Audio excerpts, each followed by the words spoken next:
श्री शिवाय नमस्तुभ्यं। हर हर महादेव महाराज। आप सभी लोग जानते हो 6 अक्टूबर 2025 यानी कि सोमवार इस आश्विन माह की पूर्णिमा तिथि यानी कि शरद पूर्णिमा व्रत पड़ रही है और यह सबसे बड़ी तिथि और साल का सबसे बड़ा दिन है। आश्विन माह शरद पूर्णिमा है और यह सबसे बड़ी तिथि है क्योंकि यह आश्विन माह में पड़ने वाले तिथि है और यह साल का सबसे बड़ा दिन है। इस दिन विशेषकर माता लक्ष्मी का पूजन पाठ किया जाता है। इस दिन माता लक्ष्मी का जन्म हुआ था। यदि घर की कोई भी महिला इस दिन यह छोटा सा उपाय करती है उसे घर में लक्ष्मी जी का स्थायी वास हो जाता है। जीवन में कितनी भी धन लक्ष्मी की समस्या चल रही हो शरद पूर्णिमा के दिन कर लेना, यह छोटा सा उपाय, हर मनोकामना पूर्ण होगी। देखिए, इस तिथि का सबसे बड़ा और विशेष महत्व होता है और मात्र तुलसी की लकड़ी 11 चावल के दाने, इस उपाय को अवश्य करना चाहिए। देखिए, यह आश्विन माह की शरद पूर्णिमा है और सोमवार का दिन भी है। आप सभी को पता है ये साल में केवल एक बार ही आती है। इस दिन केवल यदि इस एकमात्र उपाय को कर लेते हैं तो महाराज जो भी हमारे जीवन में जो समस्या चल रही है, धन संपदा में कमी होना, कार्य में वृद्धि न होना, घर में दुख कष्ट, सारी समस्या समाप्त होती है क्योंकि यह उपाय एकमात्र आश्विन मास की शरद पूर्णिमा और विशेषकर सोमवार का दिन है। पूरा साल निकल गया हो, आपने इस उपाय को आज तक किया ही ना हो तो महाराज विशेषकर मेरी माता बहन शरद पूर्णिमा के दिन, आश्विन माह की शरद पूर्णिमा सोमवार के दिन उपाय को अवश्य कर ले। देखिए, आप सभी जानते हो इस दिन का इतना महत्व क्यों होता है और यदि इस दिन कोई उपाय है तो वह मात्र तुलसी की लकड़ी 11 चावल के दाने वाला उपाय है। सबसे बड़ा दिन किस समय करना है यह बात हम आगे करेंगे। तो देखिए, ये 6 अक्टूबर सोमवार आश्विन माह की शरद पूर्णिमा, मेरी कई सारी माताएं बहनें शरद पूर्णिमा का व्रत रखती हैं और पूजा पाठ करती हैं। उनसे विशेषकर निवेदन है, शरद पूर्णिमा के पावन पर्व पर एक छोटा सा कार्य रात्रि के समय अवश्य करें। अब देखिए महाराज, यदि आपके घर का कोई भी एक व्यक्ति इस दिन मात्र तुलसी की लकड़ी 11 चावल के दाने उपाय कर लेता है तो जो भी पूरे घर परिवार में समस्या चल रही है वह सारी समाप्त होती है। भक्तों, शिव महापुराण की कथा में बताया गया है कि आश्विन की शरद पूर्णिमा का सबसे बड़ा विशेष महत्व होता है क्योंकि यह दिन माता लक्ष्मी को समर्पित है और इस दिन का सबसे बड़ा उल्लेख है। इस दिन बड़े बड़े यज्ञ पूजा पाठ अनुष्ठान होती है। जैसे कि 6 अक्टूबर सोमवार शरद पूर्णिमा। देखिए, यदि हम आश्विन माह में छोटे से छोटा दिन कोई सा भी उपाय करते हैं तो उसका फल तो हमें अवश्य ही मिलता है, लेकिन यदि शरद पूर्णिमा पर करें तो उसका फल 100 गुना बढ़ जाता है। और सोमवार का दिन शिव को समर्पित है। मात्र तुलसी की लकड़ी 11 चावल के दाने वाला उपाय 6 अक्टूबर सोमवार इस उपाय को अवश्य करें। आप सभी को पता है कि यदि सोमवार और पूर्णिमा के दिन का यदि कोई सा उपाय है तो वह महाराज केवल तुलसी की लकड़ी 11 चावल के दाने हैं और ऐसे मौके बार बार नहीं मिलते। देखिए महाराज, यदि हम शरद पूर्णिमा के इस विशेष पावन पर्व पर माता लक्ष्मी या शिव जी के समक्ष उनके इन विशेष दिनों पर यदि ये हम उपाय करते हैं तो महाराज यह उपाय और विशाल, अत्यंत बलशाली हो जाता है तो हमारे जीवन में चल रही कठिनाइयों समाप्त होती है। जैसे कि पितृदोष, काल सर्प दोष, वास्तु दोष, उसी प्रकार से हमें मात्र तुलसी की लकड़ी 11 चावल के दाने वाला उपाय को करना है। 6 अक्टूबर सोमवार सबसे बड़ा दिन, आश्विन माह शरद पूर्णिमा, ऐसे मौके बार बार नहीं मिलते। केवल वर्ष में एक बार ही इस उपाय को करने का मौका मिलता है। देखिए, मेरी कई सारी अन्य माताएं बहनें हैं जिन्होंने इस उपाय को आज तक किया ही ना हो और उन्हें इस उपाय के बारे में पता ही ना हो। तो देखिए, आज की इस कथा से हम आपको जो उपाय बता रहे हैं उस उपाय को आपको शरद पूर्णिमा वाले दिन आपको इस उपाय को अवश्य करना है क्योंकि यह उपाय केवल विशेष तिथि पर और विशेष पावन पर्व पर ही किए जाते हैं। और देखिए, यदि इस उपाय को आपका घर का कोई एक व्यक्ति भी कर लेता है तो महाराज जी पूरे घर परिवार में चल रही समस्या साथ में समाप्त होती है। सबसे पहले आपको हम इस उपाय का महत्व बता देते हैं। तुलसी की लकड़ी का दीपक घर में माता लक्ष्मी का स्थायी वास करती है क्योंकि यह समर्पण वाला उपाय है और इस उपाय को हम शरद पूर्णिमा के दिन पर कर रहे हैं। तो महाराज, यदि लक्ष्मी की समस्या है तो वह समस्या भी समाप्त होगी जो आपकी मुश्किल समस्या समाप्त होती हैं। और चावल ये शुभ का संकेत है, यानी विवाह में अड़चन आ रही है या फिर कोई कार्य में, तो उसमें अवश्य सफलता प्राप्त होगी।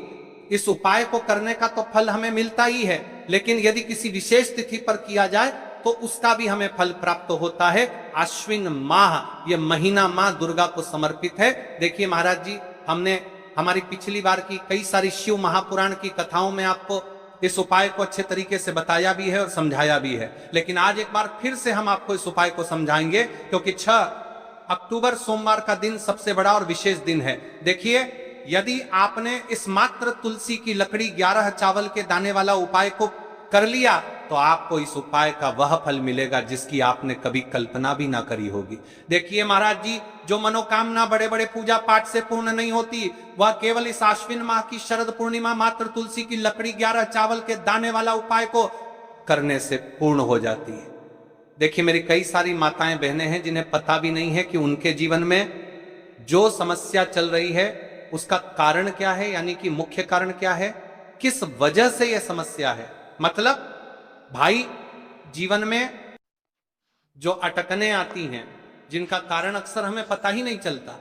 देखिए महाराज, आपके जीवन में जो भी समस्या चल रही है, वह कालसर्प दोष, वास्तु दोष या फिर कोई अन्य समस्या, आपके घर में माता लक्ष्मी का स्थायी वास ना होना, बार बार लड़ाई झगड़ा या फिर विवाद होना, यह सबसे बड़ी समस्या है। तो महाराज, यदि शरद पूर्णिमा के इस पावन पर्व पर, इस अश्विन माह में शरद पूर्णिमा तिथि के दिन इस उपाय को करते हैं तो जो भी समस्या चल रही है वह सारी समस्या समाप्त होती है। इस उपाय को आपको किस प्रकार करना है, सामग्री कहां से लेनी है, किस समय करना है, कैसे करना है, ठीक है, तो आपको इस कथा के अंतिम तक बने रहना है। देखिए, हम राशि से जुड़ा भाग्य भी बता रहे हैं और भाग्य में चल रही परेशानियों को भी बता रहे हैं। तो यदि आप अपनी राशि से जुड़ा भाग्य जानना चाहते हैं तो अपना नाम और अपनी राशि कमेंट बॉक्स में अवश्य लिखें। तो चलिए भक्तों, अब उपाय की तरफ चलते हैं। तो चलिए महाराज जी, अब चलते हैं उस विशेष उपाय की तरफ जो आपको कल इस विशेष तिथि पर करना है, और इस विशेष पावन पर्व पर हम जिस उपाय की चर्चा करने जा रहे हैं वह मिलता है। चलिए, इस पावन पर्व पर हम अत्यंत ही दुर्लभ और शक्तिशाली है। यह उपाय न केवल भक्त की मनोकामनाओं को पूर्ण करता है, बल्कि उसके जीवन के समस्त कष्टों का निवारण भी करता है। उपाय की सामग्री देखिए महाराज, मात्र तुलसी की लकड़ी से बना दीपक, 11 चावल के दाने और 1 चुटकी हल्दी। ये तीनों वस्तुएं देखने में सामान्य प्रतीत होती हैं, परंतु इनका महत्व और शक्ति अद्भुत है। जब इन्हें सही विधि से, सच्चे मन और श्रद्धा के साथ शिव मंदिर में प्रयोग किया जाता है, तब यह उपाय अलौकिक परिणाम प्रदान करता है। तो देखिए, तुलसी की लकड़ी का दीपक, 11 चावल के दाने और 1 चुटकी हल्दी। तो सबसे पहले आपको हम दीपक के बारे में बताते हैं। तुलसी की लकड़ी का दीपक, तुलसी माता का वर्णन शास्त्रों में अत्यंत पवित्र माना गया है। तुलसी के बिना कोई भी पूजन अधूरा है। यद्यपि शिवजी को तुलसी अर्पित नहीं की जाती, परंतु तुलसी की लकड़ी का उपयोग जब दीपक के रूप में किया जाता है तो यह विशेष ऊर्जा उत्पन्न करती है। देखिए महाराज जी, अब हम बात कर लेते हैं सबसे पहले उपाय के बारे में। तो देखिए, तुलसी की लकड़ी का दीपक, 11 चावल के दाने और 1 चुटकी हल्दी। तो सबसे पहले आपको हम दीपक के बारे में बताते हैं। तुलसी की लकड़ी का दीपक, तुलसी माता का वर्णन शास्त्रों में अत्यंत पवित्र माना गया है। तुलसी के बिना कोई भी पूजन अधूरा है। यद्यपि शिवजी को तुलसी अर्पित नहीं की जाती, परंतु तुलसी की लकड़ी का उपयोग जब दीपक के रूप में किया जाता है तो यह विशेष ऊर्जा उत्पन्न करती, यह दीपक भक्त की मनोकामना पूरी करने में सहायक होता है। अब देखिए महाराज जी, 11 चावल के दाने का महत्व जानिए। चावल शुद्धता और समर्पण का प्रतीक है। हर दाना अखंडता और पूर्णता का द्योतक है। जब 11 चावल शिवलिंग पर अर्पित किए जाते हैं तो ये 11 इंद्रियों का नियंत्रण और शुद्धिकरण करता है। मात्र 1 चुटकी हल्दी, 1 चुटकी हल्दी, हल्दी मां भगवती का प्रिय है और यह सौभाग्य, आयुर्वेद और पवित्रता का प्रतीक है। शास्त्रों में कहा गया है कि जहां हल्दी का प्रयोग होता है वहां मां लक्ष्मी का वास होता है। इसलिए जब इस हल्दी का प्रयोग शिव मंदिर में किया जाता है तो ये शिव शक्ति और लक्ष्मी दोनों की कृपा प्रदान करता है। कई सारे लोग प्रश्न करेंगे कि महाराज जी, ना ही शिव जी को तुलसी समर्पित कर सकते हैं और ना ही इस उपाय को किया जाता है। तो देखिए, इस उपाय को आपको शिव मंदिर की चौखट पर करना है। ये जो दीपक हम प्रज्वलित करेंगे, ये शिव मंदिर की चौखट पर करेंगे। तुलसी का संबंध आध्यात्मिक शांति, मानसिक स्थिरता और रोग नाश से है। जब तुलसी की लकड़ी का दीपक जलता है तो घर या मंदिर के आसपास की नकारात्मकता तुरंत दूर हो जाती है। तो देखिए महाराज जी, आपको इस तुलसी की लकड़ी के दीपक के बारे में हम आपको सबसे पहले बताते हैं। हालांकि आपके तीनों उपाय को साथ में ही करना है, लेकिन सबसे पहले और प्रथम तुलसी की लकड़ी का दीपक। तो देखिए, तुलसी की लकड़ी प्राप्त करना, यदि घर में तुलसी का पौधा है तो उसकी जड़ के पास की नरम लकड़ी लेनी है। यदि घर में तुलसी का पौधा नहीं है तो बाजार से भी तुलसी की लकड़ी खरीदी जा सकती है। कई सारे घरों में तुलसी का वृक्ष नहीं होता है, तो आप ये भी कर सकते हैं। ध्यान रहे, यदि आप किसी और के घर से ले रहे हैं तो उसे दक्षिणा अवश्य दें। बिना दक्षिणा के तुलसी लेना अशुभ माना जाता है। लकड़ी को तैयार करना, तुलसी की लकड़ी को छोटे टुकड़े में काट कर उसकी बत्ती बनानी है। उस बत्ती पर कपास रुई लपेटना है ताकि वह दीपक में ठीक से जल सके। अब यहां पर महाराज जी, कई सारे लोग प्रश्न करते हैं कि दीपक हमें आटे का लेना है या फिर हमें दीपक मिट्टी का लेना है। तो देखिए, आपको मिट्टी का दीपक का प्रयोग करना है, क्योंकि हम तुलसी के लकड़ी के दीपक वाला उपाय कर रहे हैं।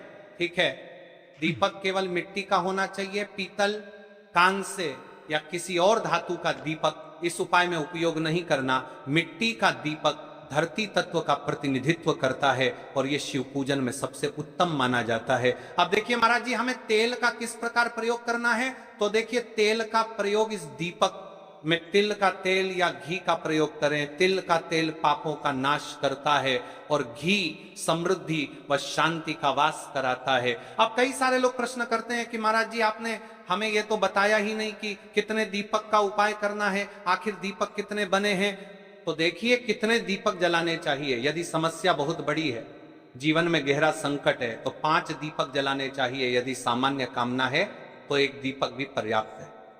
हर दीपक जलाते समय यह भावना रखें कि हे भोलेनाथ, यह दीपक मेरी अंधकारमय जीवन राह को प्रकाशमय करे। जेके महाराज जी, तुलसी के लकड़ी के दीपक वाला उपाय है, कोई साधारण उपाय नहीं है। तो आपको क्या क्या सावधानी बरतनी है। दीपक को शिवलिंग पर प्रत्यक्ष रूप से न रखें, इसे मंदिर की चौखट पर या बनाए गए स्वस्तिक पर रखें। दीपक जलाते समय मन में शुद्ध भाव होना चाहिए। दीपक बुझने के बाद उसकी राख को पवित्र स्थान पर ही विसर्जित करें। महाराज जी, जैसे ही तुलसी की लकड़ी का दीपक जलता है, वैसे ही साधक को एक अलग ही शांति का अनुभव होता है। मन का तनाव समाप्त होता है। आंखें बंद करके जब दीपक की लौ के सामने बैठते हैं तो लगता है कि ये लौ सीधे आत्मा से संवाद कर रही है। ये लौ मानो भगवान शिव के आशीर्वाद का प्रतीक बन जाती है। अब देखिए महाराज जी, हम बात कर लेते हैं 11 चावल के दाने वाले उपाय के बारे में। ठीक है, 11 चावल का धार्मिक महत्व। महाराज जी, चावल अन्न केवल भोजन का साधन नहीं है, बल्कि इसे पूर्णता, शुद्धता और अखंडता का प्रतीक माना गया है। वेदों और पुराणों में अन्न को अन्न देवता कहा गया है। अन्नम ब्रह्मेति व्यजानात्, ये उपनिषद का कथन है। अर्थात अन्न स्वयं ब्रह्म है। इसलिए जब भक्त शिव जी को चावल अर्पित करता है तो वह केवल एक दाना नहीं चढ़ाता, बल्कि अपनी आत्मा और जीवन का समर्पण करता है।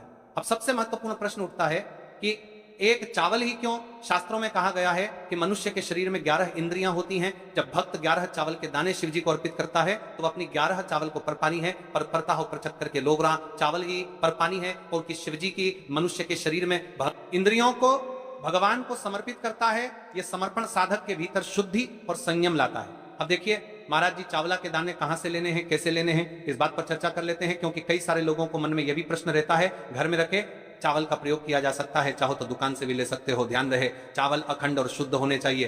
टूटे हुए दाने अशुभ माने जाते हैं। 11 दानों को अलग करके एक छोटे डिब्बे या पुड़िया में सुरक्षित रखना है। चावल अर्पण की विधि अब सुनिए। महाराज जी, 11 चावल के दानों का प्रयोग कैसे करना है। अब देखिए महाराज जी, जैसे ही आपके चावल के दाने आप एक पुड़िया में रख लेते हैं, अब आपको शिव मंदिर में जाकर के इस उपाय को करना है। तो देखिए, आप एकदम स्वच्छ जल से नाहट होकर के शिव मंदिर पहुंचे और आपको इस उपाय को करना है। तो देखिए, कई सारी मेरी अन्य माताएं बहनें रहती हैं जो शिव मंदिर में जाती से ही दूसरी अन्य माता बहनों से सामग्री मांगने लगते हैं, जैसे कि वो जी अपने बेलपत्र लाए हो क्या, एक देना, आज मैं लाना भूल गई, वो जी थोड़े से फूल दे दो। तो देखिए, आपको शिव मंदिर में जाकर के ये नहीं करना है। आप सिर्फ अपनी सामग्री से उपाय कीजिए और घर आ जाइए। ठीक है, जब मंदिर जाएं सबसे पहले शिवलिंग पर गंगा जल या शुद्ध जल चढ़ाएं। नमः शिवाय का जप करते हुए शिवलिंग का ध्यान करें। अब सबसे पहले एक चावल का दाना गणेश जी के स्थान पर अर्पित करें, क्योंकि गणेश जी बिना हर कार्य अधूरा है। इसके बाद शेष 11 दानों को एक एक करके शिवलिंग पर अर्पित करें। हर दाना चढ़ाते समय मन में एक एक प्रार्थना करें। जैसे पहला दाना है शिव, मेरे जीवन से रोग दूर करो। दूसरा दाना है महादेव, मेरे घर में सुख समृद्धि लाओ। तीसरा दाना है भोलेनाथ, मेरे संतानों को रक्षा दो। चौथा दाना मेरे व्यवसाय नौकरी में सफलता दो। पांचवा दाना मेरे परिवार में एकता बनी रहे। इसी तरह हर दाने पर अपनी मनोकामना रखनी है। भावनाओं की शक्ति। महाराज जी, यह ध्यान रखना बहुत जरूरी है कि चावल अर्पण करते समय मन शुद्ध होना चाहिए। अगर चावल चढ़ाते समय मन में संदेह होगा तो उपाय फल नहीं देगा, लेकिन यदि दानों को अर्पित करते समय हृदय से प्रार्थना होगी तो भगवान शिव तुरंत सुनेंगे। चावल का आध्यात्मिक प्रभाव, चावल का रंग सफेद है, यह शांति और पवित्रता का प्रतीक है। जब सफेद चावल शिवलिंग पर चढ़ाए जाते हैं तो यह साधक के जीवन से अज्ञान और अशांति को मिटाकर ज्ञान और सुख प्रदान करता है। 11 दाने सामूहिक रूप से पूर्णता का भाव लाते हैं। प्रत्येक दाना चढ़ाते समय ये मंत्र बोल सकते हैं, ओम त्र्यंबकम यजामहे सुगंधिम पुष्टिवर्धनम उर्वारुकमी बंधनान मृत्युर्मुक्षीयमामृता। या केवल ओम नमः शिवाय का जाप भी पर्याप्त है।